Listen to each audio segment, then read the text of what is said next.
All right, Kevin Moranz. 2023 season is all done and dusted for the most part. We have a couple rounds of World Supercross maybe left, but 2023 season is over. 2024 plans are in the works. Let's just start off, talk about your 2023 season, just recap it, everything that went down, everything that, just give us your recap of it.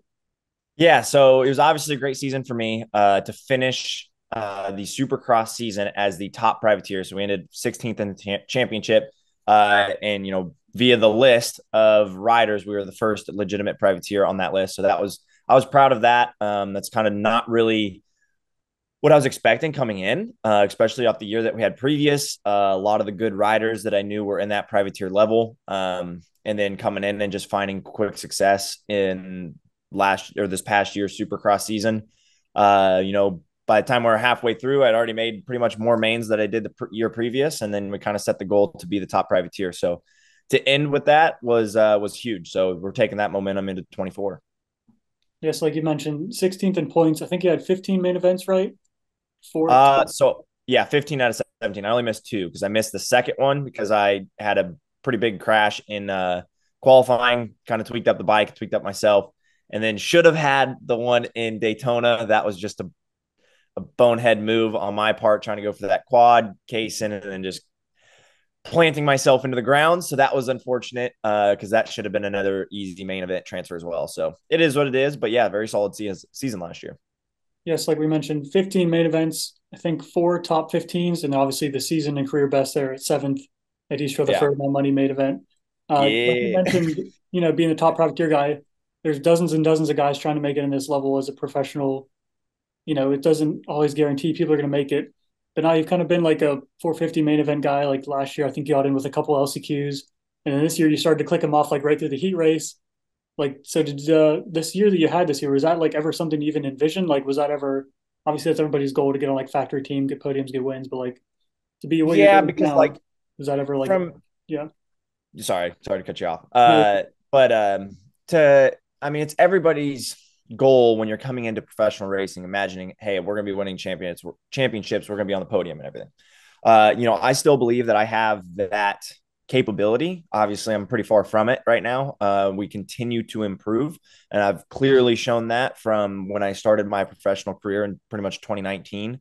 Uh, every year we've consistently gotten better and better and better. So I think with the opportunities I'm given, the support that I'm provided, things can continue to get better. And then having obviously better equipment, better parts, all that stuff can add up to then better results. But the biggest thing for me is just being consistent with that, not trying to make unrealistic goals like, hey, we're going to go jump on the podium this year kind of deal. Like that may be 5, 6, 7 years down the road. But it's just trying to make legitimate progress to get closer to that point.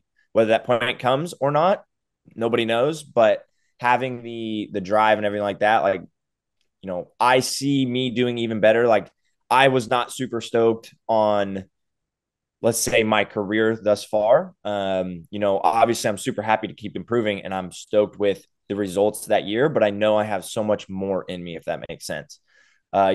This year we are obviously making some massive changes going into 2024 that should set me up with a better program and actual people behind me and helping me. The past ever since I started racing professionally, I pretty much just doing it all on my own, privateer life, and with a lot of other distractions. So this year, I'm obviously kind of taking what I had made and my experience through Supercross this past year into investing into a program that's hopefully going to work better and for my benefit in 2024. yeah, like you mentioned, you've been on KTM's the last couple of years, and do you kind of have that idea? I guess, do you know what you're locked in for 24 yet, or are you kind of still debating? I know you kind of switched to Hondas for World Supercross. Can you talk a little Yeah, bit about definitely. that? It's up in the air right now, just because yes, we went from the old model KTM to in Supercross last year to the new model KTM and outdoors this year to then also the Honda for World Supercross. So we've been doing a lot of testing actually this past week to kind of try to make a decision. We kind of have a direction we'd like to go, but obviously we're still on Honda for World Supercross, and we can't really make too many crazy decisions there. It's just kind of discussing with manufacturers, see what they're able to maybe help out with. but no like hardcore decision yet. We just kind of got to feel it out and see what we can make happen when it comes to parts and suspension for which chassis we're on and which model or which brand we're on. So just feeling everything out right now. It's a wide open program. Yeah, and so like we said, KTM's for a couple years, and then main events last year, a lot of main events this year. Obviously Supercross is technical. How much of a difference is it? How much of a difference is it being on a 250F versus a 450F, like in terms of Supercross and the technicalities, and just like explain the differences for people, like how precise you have to be with everything, and then doing it on the 450, like how much of more of a challenge it is. Yeah. So the biggest thing for me, and that's why I kind of scope towards the 450 class and riding the 450 full time now. So one, obviously the cost of it.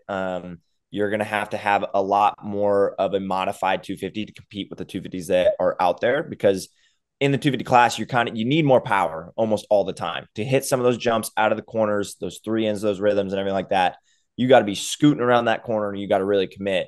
So obviously having a more powerful bike, the easier that makes it on you and the more aggressive you can be, because when you have a stock bike like your boy had, or majority stock bike, you have to be patient in the corners to make sure that you get into the rhythms correctly.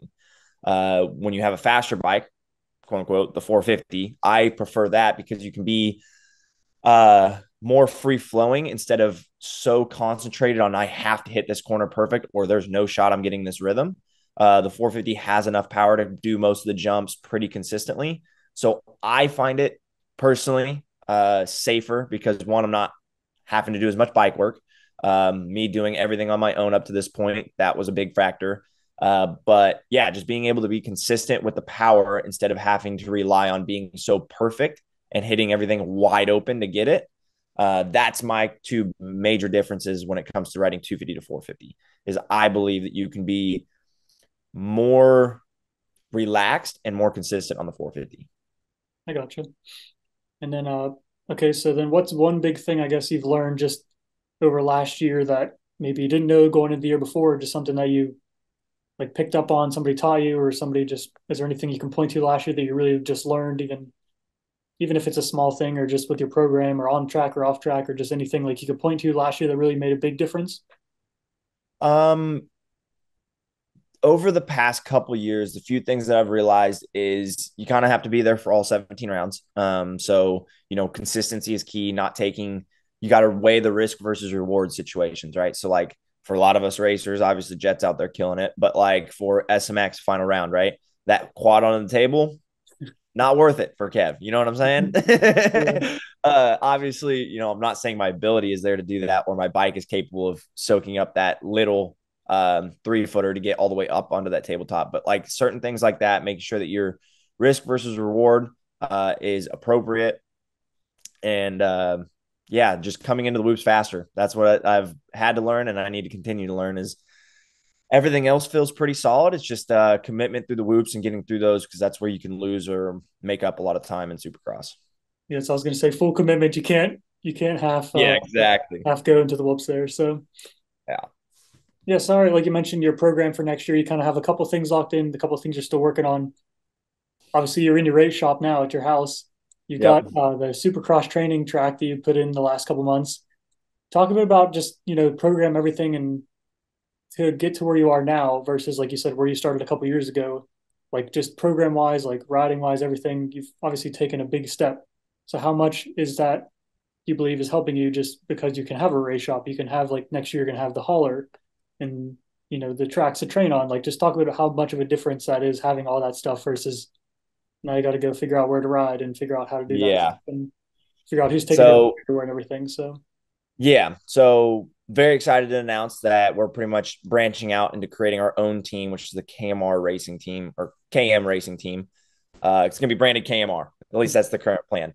However, big shout out to Champion Tool Storage. So that's actually, they make the tool storage that we have right here. They were actually the company that we had because we do our helmet wraps. We do a lot of creative things with my program, right? And that's kind of one of the main reasons why we're branching out into doing our own racing program is because other opportunities that was kind of given or had on the table would require me to restrict the creativity that I have within my program. So it comes to, running their logos on the bike, their gear, doing this, and this, keeping the pit area clean enough to the point where you can't have other people in there. So then the whole vlog thing would probably suffer. And that's kind of what we pride ourselves on, is the actual fan interaction we're able to bring to our program, because then that flip flops and turns into, actual fan engagement, and then potentially sales for the sponsors and the partners that we have. So, having the freedom to make those decisions and do what I want with the bike, the gear, now we're going to have the whole rig and everything like that, is super big. So massive shout out to Champion Tool Storage. They came on board to get the rig, and they are actually completely building it out as we speak right now. That's why with our little release video that we put out there wasn't a ton of information on what everything's going to look like. It's because it's being built right now. But it's going to be a really cool process. So Champion Tool Storage, once again, massive support from them and making the things possible. So the deal with me and the team, more or less, or Champion, is they're coming in, they're helping prep the hauler and get everything ready to go racing. It is my responsibility to cover our budget. So all of the expenses that go along with fuel, driver, mechanic, flights, hotels, everything when it comes to bikes, parts, all that stuff, that's all on me. So he is obviously Champion, Garen. We are both collectively going after sponsorship for our team. But that's kind of the way it's going to work. And I'm super excited for that, because I have a lot of confidence in what I bring to the table for partnerships. So, we are looking for title sponsorship. We are looking for larger pieces of the program. But they have a lot of value behind that, because title sponsorships not only going to have like team naming rights. So like, say I get a whole shot, get out front in the LCQ, get out front in the main event. You know what I mean? We've done that before. Yeah. That name's going to be in the team. So it's going to be the first thing probably talked about, mentioned when we are on screen. And one thing that we've done really well with our program is we've gotten on screen quite a bit, whether it's from last year to being the LCQs to this, or 2 years ago being the LCQ and qualifying, to this year still getting the almost equivalent amount of TV time and not being in every LCQ, which is super huge. So putting ourselves in the face of everything is really big for us. And that's where we hold a lot of value. And obviously I feel like we're going to be much more affordable than the factory teams. But we're also going to pack a larger punch when it comes to, we have several different ways of our social media outreach when it comes to the social media, the vlogs, everything that we do. We have different ways of branding than most other teams, at least on a consistent basis. So very creative program. And yeah, we're definitely looking for sponsorship and partners to help us cover all the expenses. But regardless of what happens, we already have some great partners on board, and the Moranz Mafia is growing. This is going to create a lot of cool opportunities with the Moranz Mafia as well. We're going to be able to have more benefits for sponsors. We're going to be able to create a true VIP experience, to have them come in, be a part of the program, have a place for them to come in, sit down, and get some food, stuff like that. So there's going to be perks for the people that are a part of the program that we've never been able to have before, because we've been so limited with what we're able to provide at the races, bring to the races, and show at the races. So long story short, completely new program. Everything is upgraded, way more branding space, way more freedom to do what I want to do and make partnerships happen and bring the marketing ideas of companies to reality without having to jump through a bunch of team loopholes and stuff like that. So we're pretty excited about what we have. That's one thing I wanted to touch on. I know we've kind of talked about in the past, and I think even Jason Wygant, when he interviewed you at some point last year, just your marketing and, like you said, the way you present sponsors to people and the fans and everything and your interactions, like it's just completely different.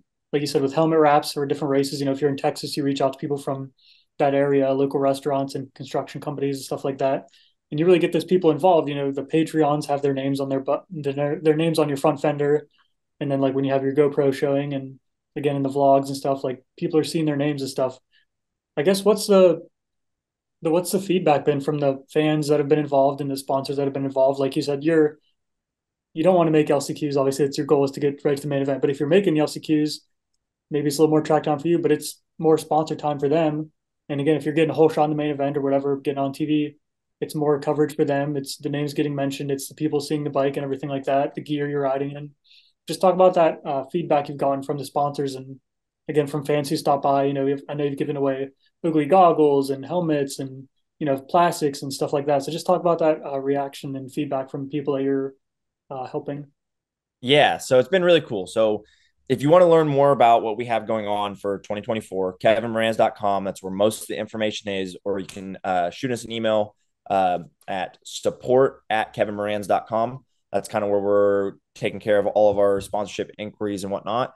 However, based off of years past and what we've experienced from fans and mainly from sponsors is they're stoked, man. So like to have the brand recognition from a privateer at the quantity that we do, it's not really seen with other privateers. So obviously, we run our program very creatively. They love to talk about that wherever we're on air, more or less, because it gives them something to talk about.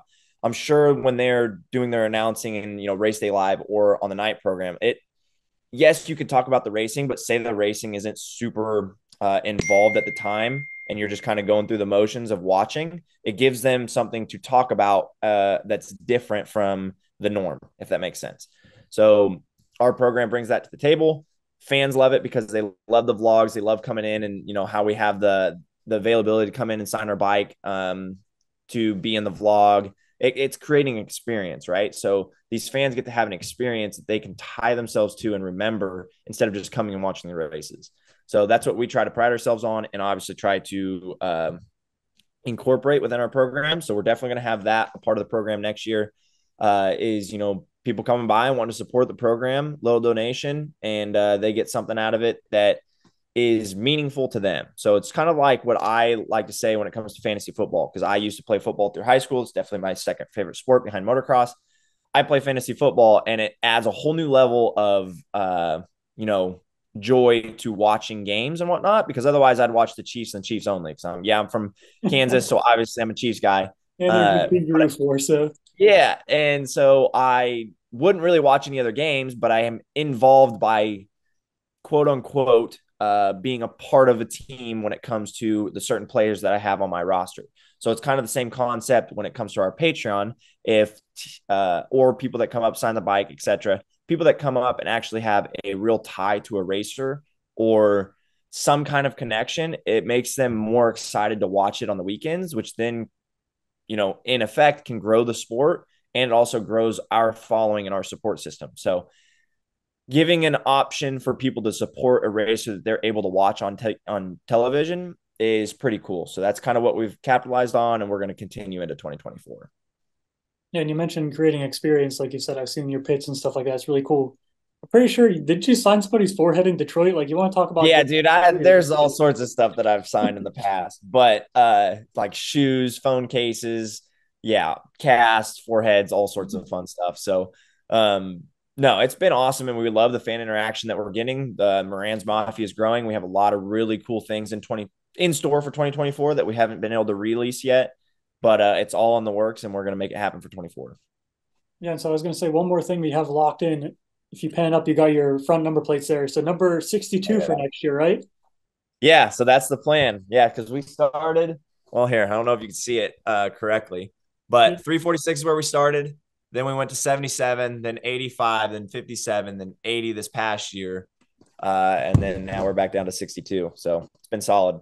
I'll say, so what are the thoughts on the number? Do we know what kind of font or anything creative with it yet? Or No, nothing crazy yet, but we believe me, because I've been working and grinding for the whole release of the whole team situation and how we're getting ready to go into the next month of hopefully filling sponsorship and getting people a part of the program, so then we can get the canopy cover and everything like that dialed in, because that's one thing that we're priding ourselves on, which I keep saying that, but we keep priding ourselves on the fact that we're going to make everything look professional. So we're not going to have pop-up tents and everything like that as our main canopy.